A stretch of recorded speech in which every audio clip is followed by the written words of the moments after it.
आपल्या उमेद ज्येष्ठ नागरिक संघाचे अध्यक्ष आणि जनमित्र आदरणीय अशोकराव कानेटकर त्यांच्या जे अशोकरावांना उमेद देणारे त्यांच्या सहभागी आदरणीय सुजाताई काही बरं आहे की कामाच्या वेळेस तुम्ही 73 आणि हे फार बरं आहे. पण माझ्या बाबतीत थोडंसं उलट आहे. म्हणजे माझा वाटलं साल तर 67 वर्षाचा असल्यामुळं जरी उलटा केला तरी मी जास्त म्हातारा होतो. आता 67 वय आणि 67 उलट त्यामुळे हे नाही परवडणार. अशी माणसं ही वेगळी उमेद देतात. दिलीप तरेगावकर या माणसाबद्दल काय बोलावं यासाठी माझ्याकडे खरं तर शब्द पुष्कळ आहेत. पण माझ्या तारुण्यापासून या माणसाने जी मला उमेद दिली म्हणजे माझ्या आयुष्यातला पहिला सत्कार अभिनंदन या संस्थेने केला. आणि त्यावेळेस जे मला ते सर्टिफिकेट दिलं ते आज सुद्धा मी इतकं जपून ठेवलं आहे, त्याची भेट करून ठेवली. म्हणून अशी सगळी मंडळी आणि आताच दत्ताचाही परिचय करून देताना त्यांनी त्यांच्यातलाही नाट्यरंग दाखवलं. कारण एसटी ही रस्त्याने धावत असते, ती पळत असते, पण माणसांना पळवण्याचं काम हा माणूस करतो. म्हणून मी दिलीप तरेगावकरांनाही विशेष धन्यवाद देतो. मुकुंद फडके आता हेही माझे मित्रच आहेत. कारण माझ्या शब्दांना खऱ्या दृष्टीनं प्रतिष्ठित करण्याचं काम. कारण मुकुंदरावचं एक होतं ते लोकमतला संपादक होते, तरुण भारतला होते, पुष्कळ ठिकाणी होते. मी व्याख्यानालय हिंडायचो. मला त्याने एक सांगितलं होतं, एक सदस्य चालू करायचं. मला वेळ मिळणार नाही म्हणजे तुम्ही काळजी करू नका, तुम्ही 10 मिनिटं फोनवर बोलत जा, आमच्यातला माणूस लिहून घेत जाईल, त्याचा एक लेख तयार होईल. म्हणजे लेखच नाही तर मुकुंदरावच्या ह्या सहकार्यामुळं उद्याच्या आनंदासाठी हे पुस्तकही जन्माला आलं.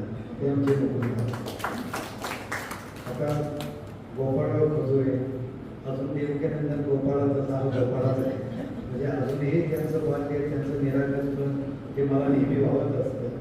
विजयकुमार फडणीस सध्या फडणीस हे नाव बघितलं तरी सुद्धा करण्यासारखं होतं आणि त्यांचा एक वावर सुद्धा अतिशय उत्साहाचा होता. ज्याने माझा परिचय करून दिला ते दिलीपराव गरुड. खरं तर गरुड साहेबांनी रोज सकाळी येत असतो. म्हणजे गरुड साहेब इथं चांगलं बोलतं, तुमचाच परिचय मला झाला. म्हणजे माझा परिचय तुम्ही करून दिला. डॉक्टर अरविंद काळे खरं या माणसाबद्दल अजून विशेष बोललं पाहिजे. म्हणजे मुकुंदरावांनी त्यांची सगळी लिस्ट तुम्हाला वाचून दाखवली की किती ठिकाणी हा माणूस सक्षमपणे काम करतो. पण सगळ्यात जर या माणसाचं वैशिष्ट्य कुठलं असेल तर त्यांच्याकडे असणारी नम्रता ही गोष्ट लक्षात घ्या.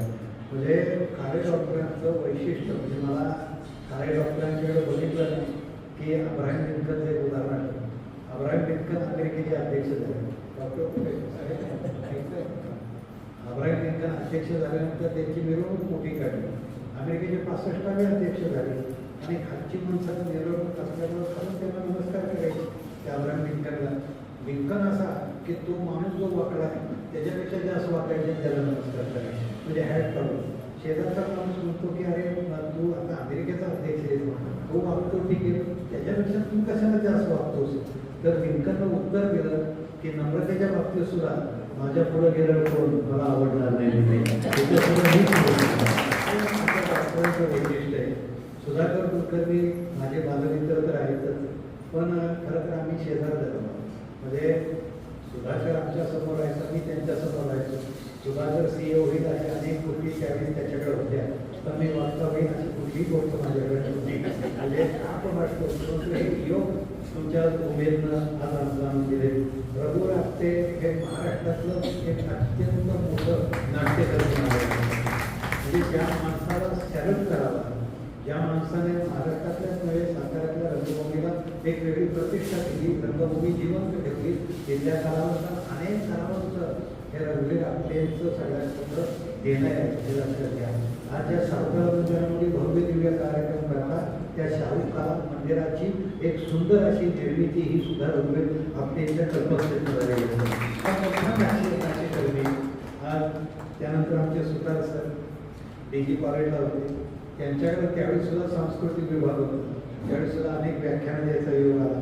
अशोकराव थोरात माझ्या मित्राचे जे बंधू आहेत, परंतु आज विशेष तुमचं अभिनंदन करेन की 5,000 तुम्ही दिले हे तर खरं आहे, पण तुमच्या मानवतेतला प्रत्यय आणि तुमची उमेद अजून सुद्धा किती छान आहे याचं तुम्ही दर्शन घडवलं.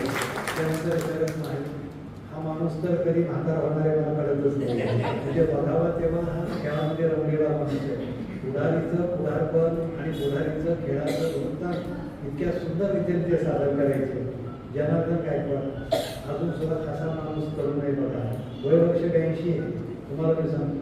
पण उत्साह इतका उजळत आहे. सकाळी किती वाजता उठता तुम्ही? गायकवाड सर पहाटे 4-5 वाजता उठतात. रोज जवळजवळ 8 ते 10 मैल चालतो हा माणूस. लक्षात घ्या त्यांच्या तब्येतीचं केलं. आता हे सगळ्याची उमेद देणारी माणसं तुम्ही सगळ्यांच्या आमच्यातनं सत्कार.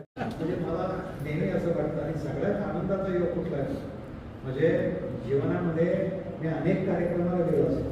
शक्यतो मी वाढदिवसाला बाहेर जात नाही. भेटायला लोक येतात, कुटुंबाची इच्छा असते, एक गावभर येतं, निदान घरात तरी एक दिवस राहतो. परंतु दिलीप तरेगावकरांच्या पुढं कोणाचाही पर्याय नाही. पण खरं सांगतो तुम्हाला तरेगाव कसं आहे, माझ्या जीवनामध्ये माझ्या वाढदिवसाला माझ्या आयुष्यात घडलेला हा सगळ्यात सुंदर असा योग आहे. घराची गौरवकरांनी साधे सूत पुस्तकाचं उल्लेख केला. शिवाय पुणे विद्यापीठामध्ये त्यांना एक घर आहे. पण मी अनेक ठिकाणी सांगतो 6वं सुख काय असतं. 6वं सुख म्हणजे काय असतं. मुळात 5 सुखं पूर्वी तुम्हाला समजलं. 5 सुखं असतात. चांगलं आरोग्य असावं, माणसाकडे संपत्ती असावी, माणसाला सन्मान असावा, चांगला साथीदार असावा. म्हणजे आता सुजाताई सारखा, अशोकराव सारखा खरोखर या उमेदला जन्माला घ्यायचं काम ज्यांच्याकडे उमेद आहे त्या घरात झाले. हा आनंदाचा योग आहे. पण जीवनात चांगला साथीदार 5वा योग असतो. चांगली मुलं असावी. तुम्हाला मी 5 सुखं सांगितली. आरोग्य चांगलं असावं, संसार चांगला करायचे, संपत्ती असावी, जीवनात प्रत्येकाला सन्मान पाहिजे, सगळ्यात महत्त्वाचा चांगला साथीदार पाहिजे, चांगली मुलं पाहिजे. मग तुम्ही सगळे सातारकर मंडळी म्हणायचं 5 झाले 5 सुखं. आता याच्या पलीकडे तुम्ही आणखी कुठलं 6वं सुख देणार आहे. पण चीनमधला माणूस शुभेच्छा देताना असं सांगतो तुला 6वं सुख मिळून दे. मग 6वं सुख कुठलं तर तो असं सांगतो तू प्रयत्नाच्या पाऊलवाटेनं चालत राहा. एक दिवस एक क्षण तुझ्या आयुष्यात असा येईल की तुझ्या साऱ्या जीवनाला चैतन्याचा गंध घेऊन जाईल. मला असं वाटतं माझ्याच वाढदिवसाला उमेदनं आज तुमचं उद्घाटन करावं. हा माझ्या जीवनासाठी एक वेगळा चैतन्य. मी नेहमी सांगतो शेवट सुख म्हणजे तरी काय असतं. सुख म्हणजे ते शेवट मान्यवर असतं. प्रत्येक जीवनात लक्षात घ्या. मी नेहमी असं मानतो की ज्या माणसाचं मन चांगल्या गोष्टीत गुंतलेला असतो ना तो सगळ्यात सुखी असतो. तुम्ही कधीतरी वारकरी बघा. मला नेहमी असं वाटतं की सुखाच्या अपेक्षा शेवट प्रत्येक कष्ट करत असतो, प्रत्येक जण राबत असतो, त्या शरण सापडल्यात त्याचं सुख असतं. पण मी आज उमेदचं वर्णन एका वाक्यात करायचं झालं तर सांगेन की पहा तुम्ही ज्ञानभक्तीचा एक सुंदर सोहळा तो वारकरी तुम्हाला बघायचा असेल तर पंढरीची दिंडी बघा. सुख बघायचे म्हणजे ज्ञानभक्तीत रमलेले वारकरी बघायचे तुम्ही पंढरीची दिंडी बघा. सप्तसुरात रमलेला एखादा तुम्हाला गायक बघायचा असेल तर संगीताची मैत्री बघा. पण मैत्रीमध्ये रंगलेले आनंदी यात्री बघायचे असेल तर आमचा उमेद हा ज्येष्ठ नागरिक संदर्भ हा मैत्रीचा करायचा. तुम्ही सगळे इतके छान मैत्रीत रमलेला आहात. आणि मला असं वाटतं की उमेद याचा अर्थ फडके साहेबांनी छान सांगितलं. पण उमेद याचा एक अर्थ ऊर्जा आहे. प्रत्येक टप्प्यात माणसाला ऊर्जा लागते. पहा तुम्ही माणसाच्या आयुष्यात 3 टप्पे असतात. पहिला असतं बालपण, त्यानंतर येतं तारुण्य आणि त्यानंतर येते वृद्धत्व. 3 गोष्टी गरजेच्या असतात आपल्याला. आपल्याला पैसा लागतो, आपल्याला वेळ लागतो आणि आपल्याला ऊर्जा लागते. बालपण विचार करा. बालपणात पैशाची गरज नसते, ऊर्जा दांडगी असते, वेळ उलंड असतो, बालपण गेलं. तारुण्य येतं, ऊर्जा दांडगी असते, पैसा सुद्धा आपण कमवतो, पण बायको चला मुली करायला तर वेळ नसतो. गोष्ट लक्षामध्ये घ्या. तारुण्यात वेळ नसतो आणि वृद्धत्व जेव्हा येतं तेव्हा गाठीला पैसा असतो, वेळ सुद्धा उदंड असतो, पण गाठाला उठायच्या ऊर्जा नसते. मग कुठली गोष्ट गरजेची असते जीवनात सगळ्यात मोठी गोष्ट असते. सगळ्यांनी थोडं सांगितलं तर आम्ही काय झालं शिक्षक आहे. आम्हाला बेस झाली ना की साथ सोडायची सवय. आम्हाला सगळं एकावर घंटावादी आता पुढची घंटावादी आणि वर्ग सुरू केला. मंडळी जेव्हा गोष्ट अशी असते की 15 ऑगस्टचा फोन आहे, तुम्ही घेतल्याशिवाय स्वतंत्र होणार नाही.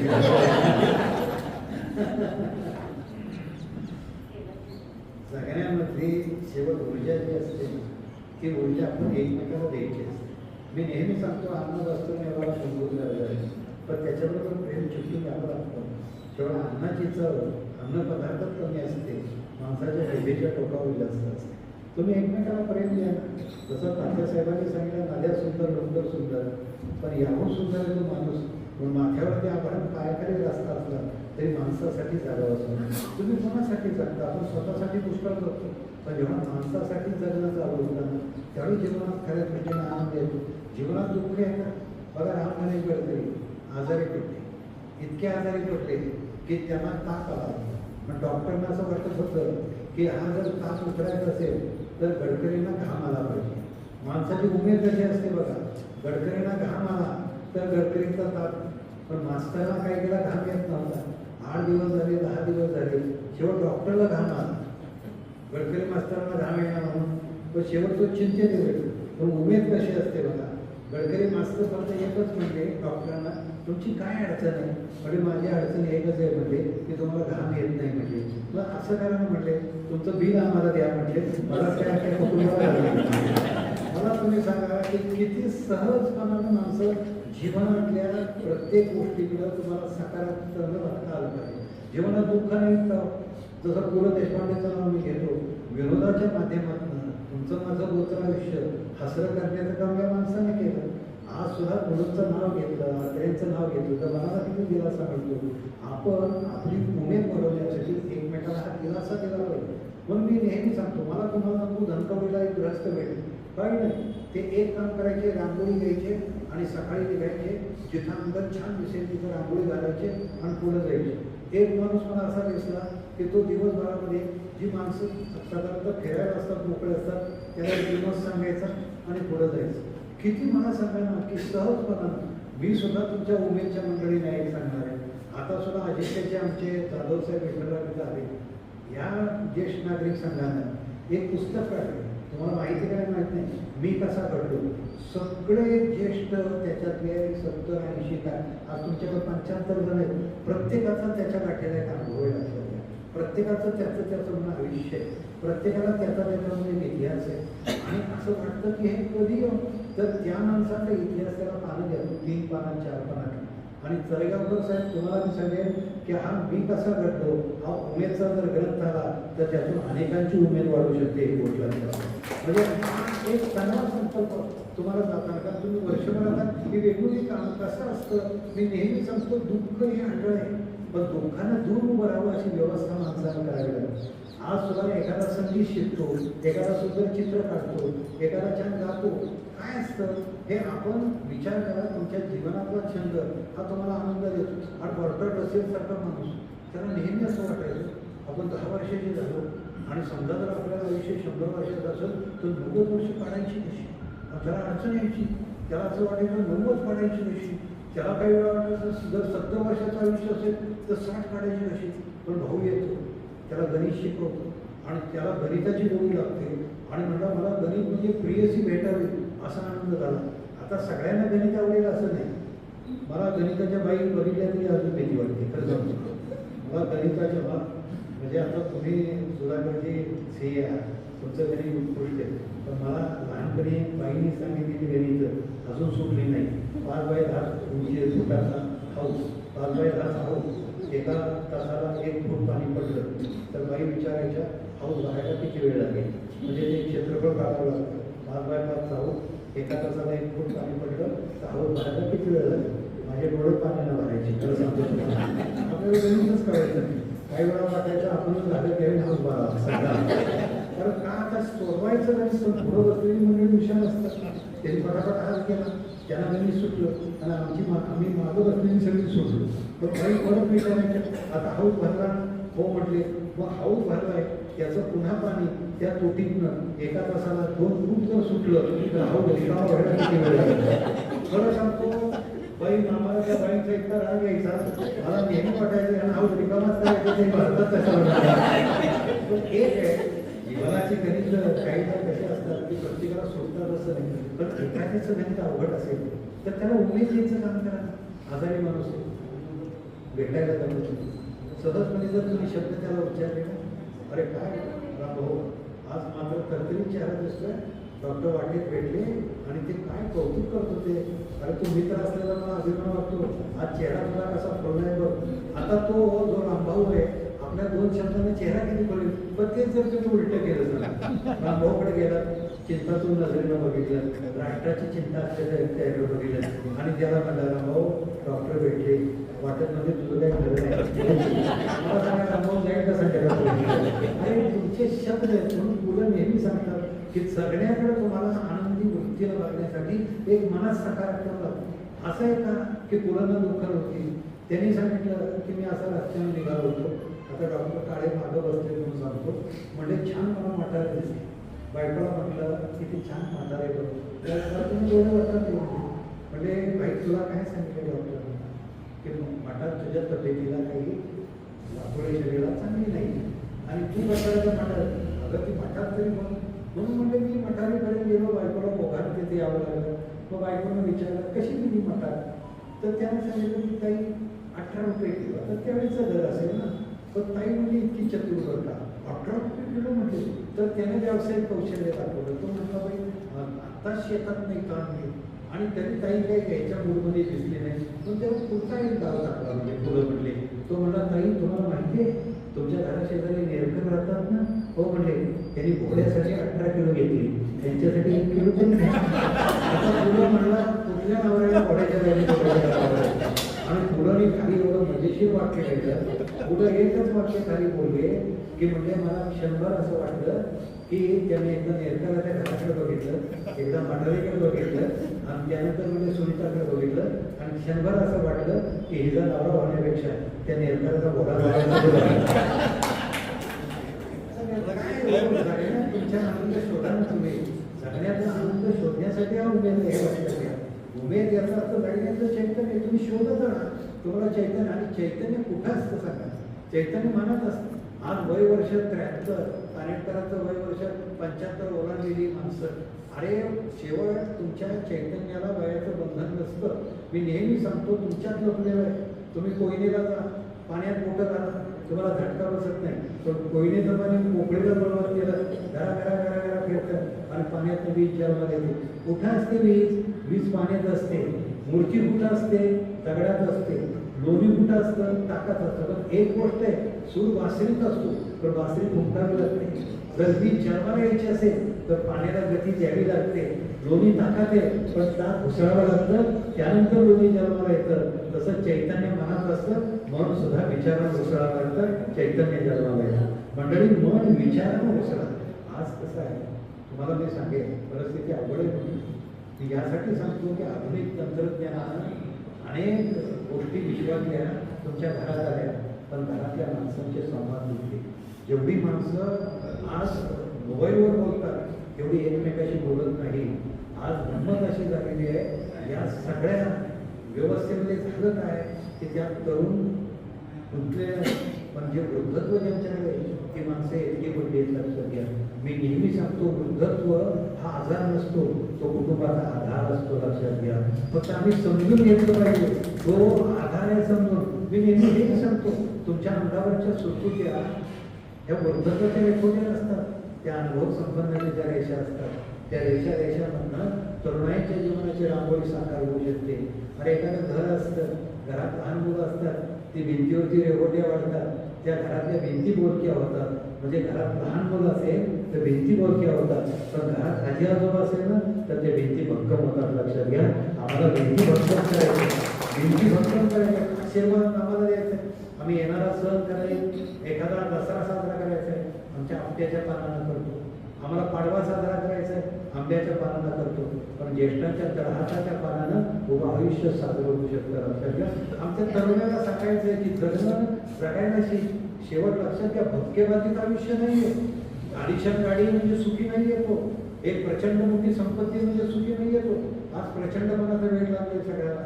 मला सगळ्या गोष्टी प्रचंड पाहिजे, गाडी मोठी पाहिजे, शिवार मोठं पाहिजे, घर मोठं पाहिजे. अगदी आमच्या कॉलेजमध्ये मुलं असतात ना, त्याला सुद्धा छोटा मोबाईल चालत नाही. त्याला छोटा मोबाईल असेल ना तर त्याला वाटतं आपण दारिद्र्यरेषेखाली जगतोय का काय, त्यालाही मोठा लागतात. अरे पण या प्रचंडपणाच्या नादात तुम्ही साधेपणातला आनंद हरवत गेला. तुम्हाला लुगलुगणाऱ्या चांदण्या दिसत नाही, वाहणारा जोरजोर जरासाचा आवाज कधी येत नाही.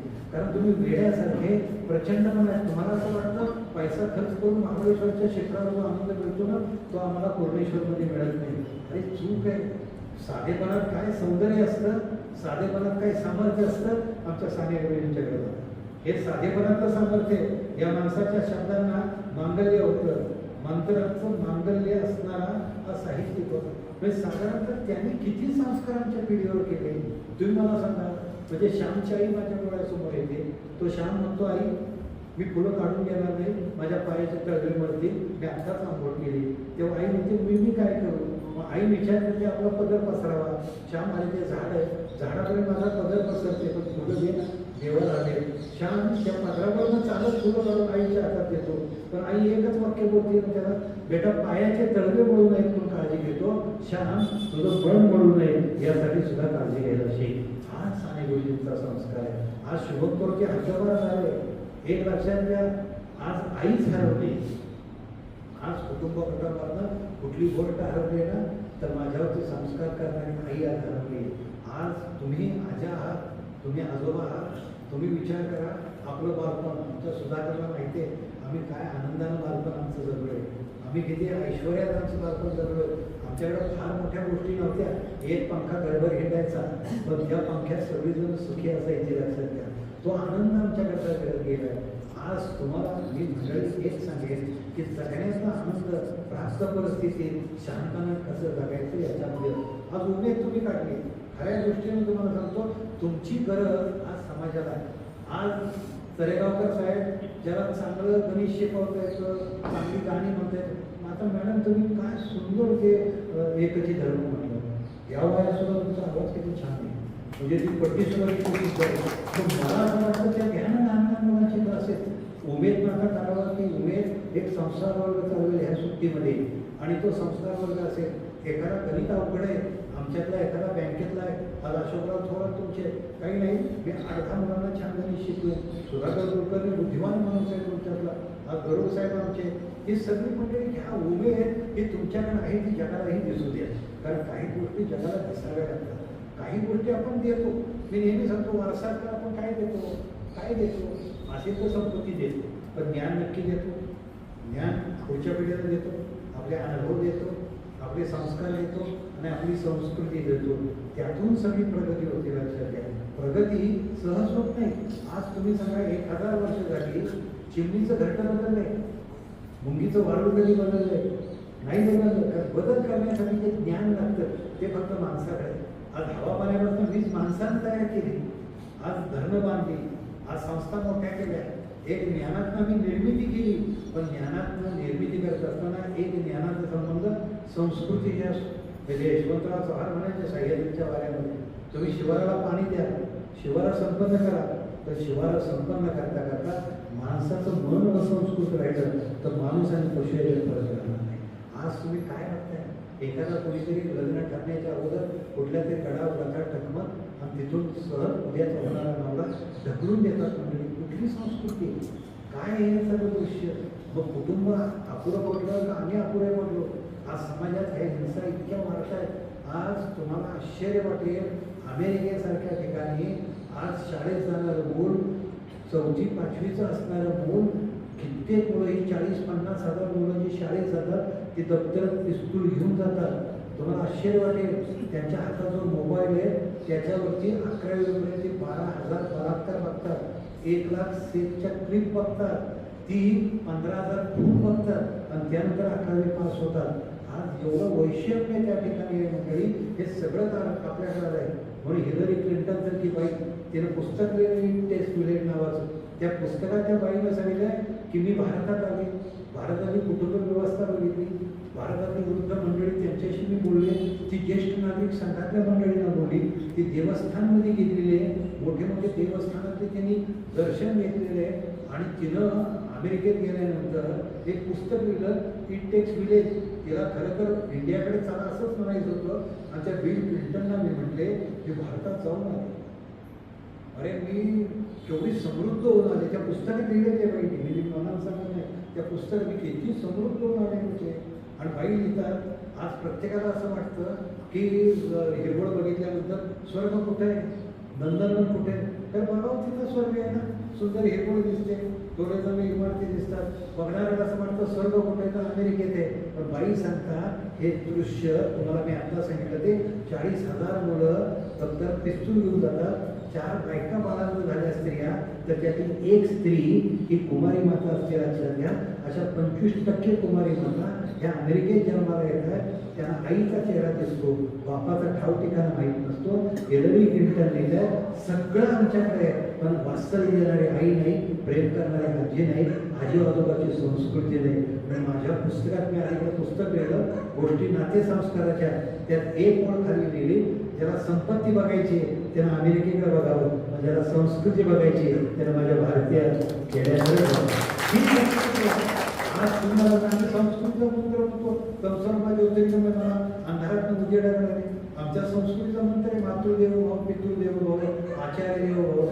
आम्ही देवत्व पाहतो, आमच्या आईत देवत्व पाहतो, आमच्या वडिलांच्यात आम्ही शेवट देवत्व म्हणजे काय असतं? देवत्व हा संस्कार असतो. देवत्व विवेकात असतं. आज लबाड्या कराव्यात असं वातावरण समाजामध्ये, अशा काळामध्ये मुलांना प्रामाणिकपणे शिकवायला पाहिजे. मी खरं सांगतो तुम्हाला अशोकराव, आता एक कविता वाचली, एक तुम्हाला सुद्धा मंदाकिनी गोडसे कवयित्री, हे काही सुद्धा कवयित्री आहे. फार सुंदर तुम्हाला सांगतो, मला इतकी आवडली कविता, मी 2-3 वेळा वाचली येते एकदा. आणि माझ्या त्या सुंदर जगण्यासाठी सुद्धा त्या पुस्तकात सुद्धा काल रात्री माझ्या आईशी फोटोनी बोललो. संस्कार कुठं करायचं, काल रात्री माझ्या आईशी फोटोनी बोललो. सरांच्याकडे जातो जाऊन पेंट्याकडे गेलो. आता पेंट्याकडे काय केला, दुसऱ्या दिवशी परीक्षा होती, आईचं टुणं मागवलं, एवढे टक्के पडले पाहिजे, वडिलांचं टुणं होतं, थोडा पोटाला घातलं, एवढं प्यायला घातलं, एवढं मिळलं पाहिजे. खरं सांगतो परीक्षा आल्या ना की आपण त्याचं बाल्य हिसकावून घेतो मुलांना. इतर वेळी मंगलमूर्ती असणारी आई त्यावेळी दुर्गा माता होती. आणि मग का कोणाची ती पोरं सुद्धा मग आईला पाहिजेत ना मार्क, वडिलांना पाहिजेत ना मार्क, म्हणून ते लिहिलं. काल रात्री आईशी फोटो मी बोललो, सरांच्या वेळेला समोर पेंट्याकडे गेलो. पेंट्याचं बघून मी लिहिलं बारीक अक्षरात गणिताची सूत्र शर्टाच्या. सायन्सच्या परीक्षेची मला वाटत होती भीती, म्हणून लपवून ठेवलं आपल्या खिशात प्रयोगाच्या सगळ्या लावड्या छान केल्या. आता परीक्षेला झाली, मला सायन्सच्या परीक्षेची वाटत होती भीती, म्हणून लपवून ठेवल्या खिशात काही प्रयोगाच्या आकृती. दुसऱ्या दिवशी आईसमोर देवासमोर गेलो आणि नमस्कार करताना पूर्ता करतो. आई म्हणजे असा का दिसतोस आणि रोजचा श्लोक म्हणताना असा का घडवतोस? खरं सांगतो, खरं सांगून आईच्या दिवशी शिकून खरं सांगून टाकलं. आई म्हटली स्वतःचे शिक्षण ना तेच सोबत येईल, शाखावरती दिलेलं सारं बोलून जाईल. बेटा स्वतःहून कबूल केलंस, आता हलकांत वाटेल. आणि खरं सांगू रे सोन्या, कष्टाचं असतं तेच आपल्यापाशी टिकेल. हा संस्कार आहे.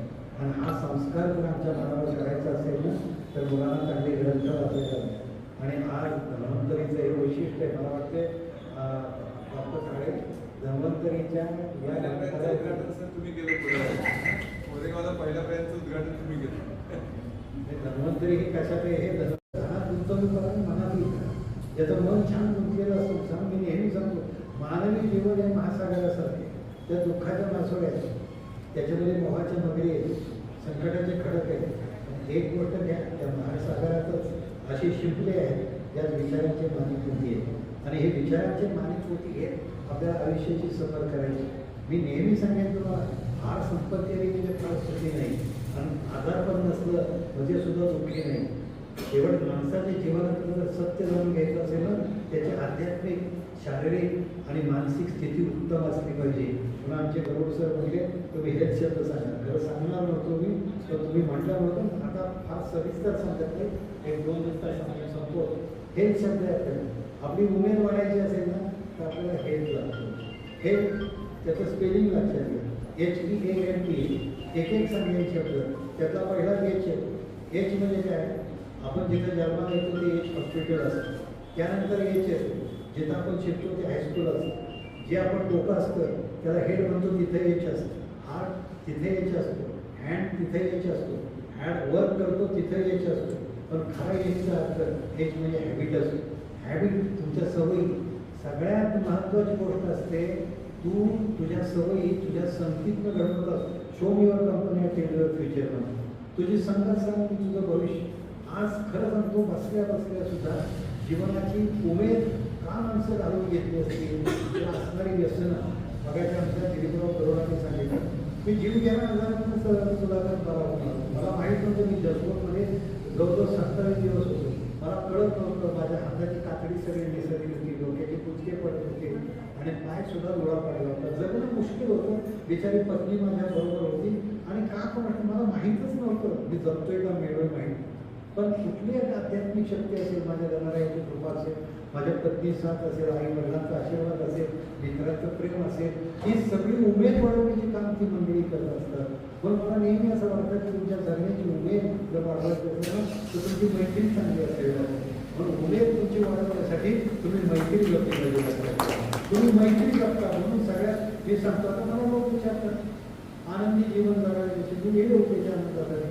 आमच्या कुटुंबात आम्हाला असं आहे की मला लोक विचारतात की तुम्हाला पुस्तक लिहिण्याचा आनंद मिळतो, भाषण देण्याचा आनंद मिळतो. आणि म्हटलं हो मिळतो. मग या काळी म्हटलं मला कशाची तुम्हाला लिहिण्याचा आनंद मिळतो, आम्हालाही संध्याकाळी टाकली की आनंद सोडतो. काय चुकीचं आहे, त्याला आनंद मिळतोय. एक साधा विचार करूया. तो काय म्हणतो की तुम्हाला वाचला काय आनंद, तुम्हाला भाषण केलं काय आनंद. उलट तुम्ही जर आनंदाच्या पृथ्वीवर असता, आम्ही तर डायरेक्ट स्वागत गेलेलो असतो. पण मी त्याला एक वाक्य असं उच्चारतो की बाबा खरं तुझाही आनंद आहे, माझाही आनंद आहे, त्याच्याबद्दल काही हरकत नाही. पण एक हे आनंदात 2 प्रकार असतात. एक क्षणभंगूर असतो, एक शाश्वत असतो. मला जो आनंद मिळतो ना भाषण दिल्यावर ग्रंथ दिल्यावर त्याला समाजाची मान्यता आहे म्हटलं. आणि तुला जो आनंद मिळतो त्याला कुटुंबाचीही मान्यता नसते. माझ्या आनंदात आनंदच जन्माला येतो, तुझ्या आजच्या आनंदातून उद्याचं दुःख जन्माला येतं. उद्याचा दुःख जन्माला येणारा आनंद कधी घेऊ नका. म्हणून जगण्यातला आनंद जो आहे ना तो शोधायला शिका. उमेद त्यासाठी तुम्हाला मी सांगतो, उमेद हे दिलीप चाळेगावकर यांच्या कल्पकतेतनं जन्माला आलेलं अपत्य आहे. हे गोष्ट पहिली गोष्ट. आणि मला खरोखर तुम्हाला सांगतो की हा माणूस फार वेगळा आहे, अनेक दृष्टीने वेगळा. म्हणजे कामगारांना त्याने अभिनय करायला सांगितला, कामगारांच्याकडनं त्यांनी सुंदर शिल्प घडवली. तुम्ही जर कधी गणेशोत्सवाच्या काळामध्ये जर गणेशोत्सव मंडळ बघितलं तर चरेगावकर जोपर्यंत होते तोपर्यंत तिथले तुम्ही गणेशोत्सव बघा. किती कल्पना. कीर्तनमंच पहिल्यांदा जन्माला हा नाट्यकर केला. कीर्तनमंच बरोबर आहे. त्यावेळेस अरे जगा पाहिजे होता कुठेतरी ते युद्ध दाखवायचं होतं भारत पाकिस्तानचं, आणि तर स्टेजवर यांनी जरा तयार केला होता. म्हणजे कुणी नाच करायचं नाही म्हणतात ना, तसं हे असलं व्यक्तिमत्व आहे. कसं असतं तुम्ही शेवट एक प्रकारचं एकमेकाशी असणारं नातं. मग नंतर ई येतो. ईचा अर्थ काय? HE. ई म्हणजे काय? ई फार सुंदर आहे. पण ई म्हणजे एक्झरसाइज असते.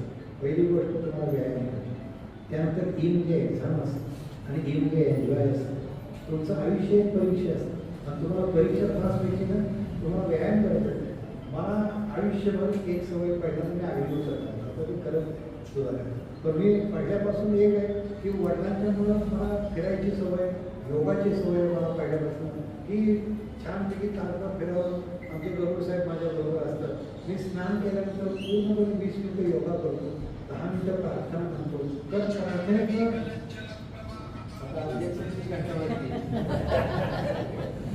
तर त्यावेळेस कसं वाटतं काही वेळेला की ह्या गोष्टी आपल्या आयुष्यात असतील ना तर आपलं जगणं आनंदाचं होऊ शकतं.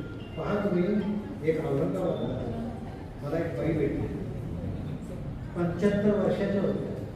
मला शाबासकीने भाषण झाल्यानंतर मग मला म्हटल्या मिस्टर पाटणे जज माय एज. मला शाबासकी दणदणीत मिळाली होती. मी म्हणलं मला माहीत नाही.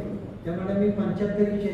त्यांनी एक मंत्र मला सांगितला, तुम्हाला तेवढा सांगतो. एक मंत्र, बाकीचं आता तुम्हाला पुस्तकात वाचा कधीतरी.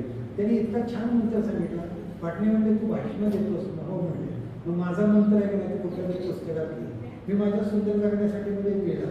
आज सुंदर जगण्याच्या 30 आवृत्त्या निघाल्या. विचार करा, एका पुस्तकाच्या 30 आवृत्त्या आणि त्यांनी जन्माला घातल्याबद्दल त्यात मी एक सूत्र लिहिले. त्यात सूत्र त्या वाईनचे जे माझं नाही, एकपट खायचं. उमेद जर तुम्हाला साबूत ठेवायची असेल ना तर हे सूत्र नीट लक्षात ठेवायचं. एकपट खायचं, दुप्पट पाणी प्यायचं, तिप्पट चालायचं आणि चौपट हसायचं. चौपट हसायचं. आपण एकपट खायच्याऐवजी दुप्पट करतो. आज गंमत अशी आपण साधनं विसरून गेलो, आपण तरंगात जातो. एक गोष्ट लक्षात घ्या, हसणं आता हास्याची कळत निर्माण व्हायला लागलेली आहे, पण माणसं हसणं विसरतो. मी धनकवडीमध्ये एका व्याख्यानाला गेलो तर मला एक तिथला श्रोता आला, म्हणजे मिस्टर पाटणे तुम्ही 1.5 वर्षापूर्वी धनकवडीत आला का नाही? म्हणजे हो आलो होतो, म्हणजे त्यावेळी जे हसलो त्याच्यावर आजच हसलो. 1.5 वर्ष म्हणत बसला होता. तुम्हाला सांगतो जीवनात हास्य विषय आपल्याला नेहमी सांगतात, ज्याला चांगलं हसता येतं ना त्याला चांगलं जागता येतं. तुम्हाला कुठली राष्ट्राची चिंता नाही, कुणी राष्ट्राची चिंता असल्यासारखं आमच्याकडे ताराबाई शिंदेने काय सांगितलं होते, तुम्हाला घर जर आनंदी करायचं असेल ना तर घरात जाताना तुम्ही हसत हसत जा. तुमच्या चेहऱ्यावर जर पौर्णिमा असेल ना तर घरात हास्याचं चांगलं असतं, लक्षात घ्या. पण त्या चेहऱ्यावर पण माणसं काय पण वाटतं बाहेर करतात, पण घरी जाताना अशी काय चिंता सुरू जातात ना की जणू फडणीस बाजूला गेले तर ह्याला मुख्यमंत्री अशी असते. पण एक असंच जर लगेच आज प्रॅक्टिकल करू नका, नाहीतर बायका तोंडाला वाद घेऊन बघतात हे म्हणजे फार काही त्याच्यात करू नका. पण हसत जा. हसणं हा जीवनातला माणुसकीचा सुंदर आविष्कार आहे. ह्या पिढ्यांचं हसणं. डॉक्टर आहेत माझं, आता मला सारखे डॉक्टर आठवत आहे. एक जण गेला डॉक्टरांना, डॉक्टर ऐकू येत नाही, याही कामाला येते त्याही कामाला येते. डॉक्टरने कान तपासले, डॉक्टर म्हणजे असं काही दोष नाही ऐकू यायला पाहिजे तुम्हाला, नाही बाकीचं नाही आलं तर चालेल, पण बायको काय बोलते तीच ऐकू येत नाही. डॉक्टरांच्या सांगितलं बायको काय बोलते हे ऐकू येत नसेल तर ही भगवंताची कृपा आहे. त्यानंतर हे येतो, हेचा अर्थ असतो ॲटिट्यूड. तुम्ही जीवनाकडे कुठल्या दृष्टीने बघता. त्याच्यानंतर मंडळी येतो एअर याचा अर्थ परस्पर प्रेम, एकमेकावरती प्रेम करावं, परस्पर प्रेम आणि विश्वास हा जगण्याचा सुंदर पाया असतो. मंडळी त्यानंतर टी याचा अर्थ टेन्शन फ्री आहे. तुम्हाला जगता येतं का? तुम्हाला मी सांगतो, एक मनसिक नावाची पोरगी मला कुठे भेटली नाही. ही मुलगी तिला बालश्री पुरस्कार मिळाला. तिची आई ती आंधळी होती, त्या आईने तिला शेवटपर्यंत शिकवले. आणि एक दिवस ती आई म्हणजे आईला म्हणजे मला आई चांदोबा बघायची, आईच्या डोळ्यात पाणी आलं. पण आईनं एक सुंदर अशी पेटी तिला आणून दिली. मला जीवनातलं दुःख विसरायचं असेल ना तर हे सूर हाडू. ती पोरगी सारे बदलचा नाही. आणि मग आई तिला विचारायची, बघ एक एक सूर मला त्या सुरांची हकीकत. आमचे बाळासाहेब कुलकर्णी समर्थ होते, त्यांनी मला सारेगम पधनिसाचा अर्थ सांगितला. किती सुंदर अर्थ. काय आपल्याला कधी कधी मी सांगू, माणसं आपल्याला फार शहाणी आणि समृद्ध करतात. माणसाची मैत्री यासारखा जीवनाचा सुंदर दागिना नसतो, लक्षात घ्या. तो दागिना गळ्यात मिळवावा असा मित्र भेटणं हा जीवनाचा आनंद असतो. मला बाळासाहेबांनी सांगितलं, सर तुम्ही मला सांगा, आपण सारेगम पधनिसा हो म्हणतो म्हणून पहिला सा म्हणतो, परत सा शेवट. खरं सूर किती आहे म्हणजे 7 आहे. सारेगम पधनी मीच्या इथं कम किती तो परत कसा म्हणतो सारेगम पधनी सा. कुणालाही सूर उच्चारायला 7ला सांगतो म्हणून कधीला नीला सांगायचा. तर त्यांनी सांगितलं याच्यात 3 लोक आहेत. जसं आपल्याकडे पाताळ आहे, पृथ्वी आहे आणि वर स्वर्ग झालं काय आहे, हा 3रा वाचा वर्ग आहे. मग म्हणजे हे सुरात कसं सांगितलं आहे, पहिला जो सा येतो त्याला अर्थ सागर आहे, नंतर रे येतो याचा अर्थ नीती आहे, आणि त्यानंतर ग याचा अर्थ तो गगन आहे. बघा 3 लोक आले नाही, सागर येते आणि गगन. त्याच्यानंतर ग याचा अर्थ तो मनुष्य आहे. आणि तो मनुष्य कसा पाहिजे पुढच्या सुरात सांगितलं. प याचा अर्थ तो पराक्रमी पाहिजे, ग याचा अर्थ तो धर्मशील पाहिजे, आणि नी याचा अर्थ तो नीती संपन्न पाहिजे. तो सा का जोडायचा, म्हणजे सागर येते आणि गगन यांच्यानंतर जन्माला आलेला मनुष्य पराक्रमी धर्मशील नीती संपन्न होतो. सा यासाठी जोडायचा, तिथं तो सामर्थ्य संपन्न होतो. सा हा सामर्थ्याचा असतो, लक्षात घ्या. जेव्हा तुम्ही सुरांच्या वाटेनं जाता तुम्हाला सामर्थ्य तरी आईने शिकवलं. आज मला तुम्ही सांगा, म्हणून मी नेहमी सांगतो, परस्पर प्रेम विश्वास यातनं जगण्याला सूर प्राप्त होतो. टी आहे, टी अर्थ काय, टेन्शन फ्री आहे. तुम्हाला टेन्शन फ्री राहायचं, छान छंद करू कसं. आणि त्यानंतर एच अगदी साधा अर्थ आहे. एच म्हणजे हॅपी माइंड. आज मगाशी उल्लेख आमचे फडके सर सांगताना करत होते की खरं तर फडके सर आणि आमच्याकडे अजून एक 61 कोण हे 2च तुम्ही तरुण आहात. हे तुम्ही 2च तरुण आहात आणि फडक्यांच्याकडे अजूनही एवढं सामर्थ्य आहे की दुसऱ्याला तारून न्यावं एवढं त्यांच्याकडे न्याय आहे. तुम्ही जरी उमेदनं दिलीपराव फडकेंचं एक वाक्य व्याख्या वेगवेगळ्या त्यांना वेगवेगळ्या विषयातली त्यांना सिनेसृष्टीवर तुम्ही बोलायचं का, त्यांना संगीतावर तुम्ही बोलायचं का, त्यांना इतकं अगाध सगळं ज्ञान आहे. कारण फडके यांचे वडील यांनी माझं शाहूपुरीला वाचनाला उभं केलं. म्हणजे हा माणूस निवृत्त झाल्यानंतर 10 ते 12 वर्ष आज शाहूपुरीमध्ये शिवेंद्र बाबांनी 50 लाख रुपये वाचनालयाला आणि 50 लाख रुपये अभ्यासी केलेला आहे. त्याचा पाया फडकेंच्या वडिलांनी घातलेला त्यांनी घातलेला आहे. आणि अजूनही मला असं वाटतं की ती उमेद काय असते फडके साहेब, की तुमच्याकडे ती आली तुमच्या आईच्याकडनं तुमच्याकडून मिळेल. किती जणांना माहिती आहे फडकेंची आई ही खानावळसारखं होती. परिस्थिती सगळ्यांच्या सारख्या नसतात. त्यावेळेस त्यांच्याकडे बरेच नट यायचे. म्हणजे दिलीपरावांना रघुवीर आपटेंना माहीत असेल इतके नट यायचे की कधी कधी राजा बसवी तिने राजा बसवीची सुद्धा एकदा आले एक खानावळीला माणसं आणि राजा बसवी एखाद्या काही राजा बसवायला बोलला नाही. आणि त्यांना विचारलं राजा बसवायला मग उद्योग काय करता तुम्ही. आता राजा बसवी काय उद्योग करतात. राजा बसवी काय अंडी विकायचं काम करतो. कसं असतं त्या वसतिगृहामध्ये या खानावळीमध्ये एक पोरगा येते एकाच मी केलं. फडक्यांची आई होती त्या माऊलीच्या डोळ्यात पाणी उभं हा मुलगा एक वेळ काय करतो जेव्हा प्रगतीची परिस्थिती अडचण आणि तो स्पर्धा परीक्षेच्या तयारी करत होता. पण पोटाला चिंता घेऊन त्या माऊलीने सांगितलं काळजी करून दोन्ही वेळी गेलो होता. पैसे एक वेळचे दिले तरी चालेल. त्यानंतर तो ऑफिसर झाला. कुठेतरी फडके कामाच्या निमित्ताने गेले आणि कार्ड आणून दिलं असेल. त्यानं बघितलं मुकुंद फडके. तो अक्षरशः बाहेर आला आणि त्यानं बाहेर आल्यानंतर फडक्यानं नमस्कार केला. फडक्यानं त्यांनी ओळखलं नाही. तेव्हा तो माणूस सांगतो तुम्ही ओळखलं नसेल तर तुमच्या आईच्या अन्नानं मला आज अधिकारी केले म्हणजे उमेद असतो. अशा जगण्याचे किती क्षण तुमच्या आयुष्यात आहे. म्हणजे तुम्हाला प्रत्येकाला मी सांगतो एक अनुभव आहे. आज कदाचित आमचे गौरव साहेब वेगळा अनुभव येतील. तुम्ही एखादा आमच्या सुजाताचा इतकं वेगळा अनुभव घेतील. आज माझे वेगळा अनुभव येतील. सुधाकर वेगळा येतील. रघुवीर आपटे वेगळा येतील. चरेगावचं अख्खं पुस्तक येतील. एवढे अनुभव त्यांच्याकडे आहे. पण हे सगळं जर पुस्तक म्हणून मी आज तुमच्या भाषणाला आलोय. मी एक संकल्प तुमच्याकडून घेणार आहे की पुढच्या वर्षी उमेदचा एक छोटा ग्रंथ तयार होईल. त्याच्या प्रकाशात सोडायला मंडळी मी कारण काही ना काहीतरी देण्यासारखं तुमच्याकडे. मी नेहमी सांगतो वृक्ष छाया देतो, माती माया देते, वारा श्वास देतो, फुलं वास देतात, मी पाणी देतो, पक्षी गाणी देतात. माणसानं काय द्यावं, माणसानं काय द्यावं, माणसानं प्रेम द्यावं, माणसानं प्रेम द्यावं, एकमेका हात द्यावा, देताना ऐकावं आणि समृद्धीचं इतका विचार मोठा विचार होत असल्यामुळे त्यांनी इतक्या त्याच्या पुढे मोठं मागलेलं आहे. त्यात माझ्या काहीच नाही. 1.5 मिनिटं मी बोलणार बाकी तर आत्ता सगळे आपण समोरचे आणि व्यासपीठाचे सगळे मान्यवर त्यांना सगळा पहिला नमस्कार. आता आजचा जो हा कार्यक्रम आहे म्हणजे एक स्वप्नपूर्ती आहे. अनेक दिवस माझ्या मनात असलेले स्वप्न आज आकाराला येत आहे. माझे मित्र दिलीप चरेगाव, गोपाळ खुदुरे, विजयकुमार फडणीस, मुकुंद फडके, डॉक्टर काळे यांची मला साथ लाभली. हे माझं भाग्य आहे. माझ्या मनाचा विचार या मित्रांना मी बोलून दाखवतो. आम्ही 4-5 मित्रांत चर्चा केली, भेटीगाठी झाल्या, नंतर नियोजन झालं. नंतर आम्ही नवीन ज्येष्ठ नागरिक संघाची पूर्वतयारी सुरू केली. व्हॉट्सअपवर मेसेज फिरू लागले आणि बघता विविध क्षेत्रातील मित्रमंडळी उत्स्फूर्त प्रतिसाद दिला आणि एका दिवसात आजी अध्यक्ष म्हणून निवड केली. या सगळ्यांचा त्यांचा मी सगळ्यांचा आभार मानतो, त्यांना धन्यवाद देतो.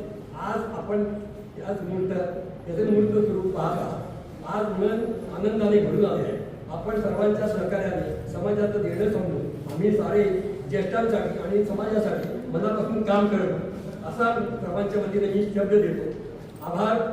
आणि आज माझ्यावर विश्वास ठेवला, अखेरपर्यंत असाच विश्वास ठेवा, साथ द्या. प्रयत्नांची पराकाष्ठा करून आम्ही आदर्श पद्धतीने हा संघ चालू असा आम्ही सर्वजण तुम्हाला नक्कीच प्रयत्न करू. माझे सर्व सहकारी आणि तुमच्यावर विश्वास ठेवून आलेले सर्वांचे मी आभार मानतो आणि धन्यवाद देतो. ही माझे मनोगत संपवतो. धन्यवाद.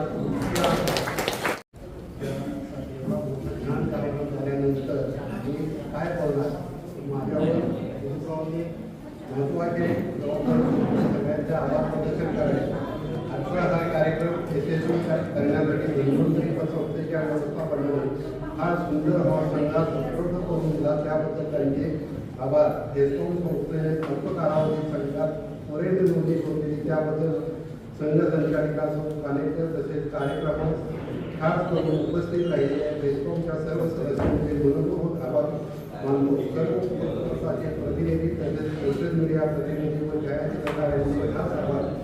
सर्व संघ सदस्यांच्या कुटुंबियांचे तसेच महत्त्वाचे म्हणजे आजचे प्रमुख पाहुणे आदरणीय प्राचार्य पाटील यांनी संघावरील प्रेमापोटी आपली उपस्थिती देऊन कार्यक्रमाची शोभा मानली याबद्दल त्यांचे विशेष आभार. कार्यक्रमात उपस्थित राहून कार्यक्रमाची शान वाढवणाऱ्या आपल्यासारख्या जाणकार प्रेक्षकांचे मनपूर्वक आभार मानून मी आपली रजा घेतो. जय हिंद. सर्वांनी त्या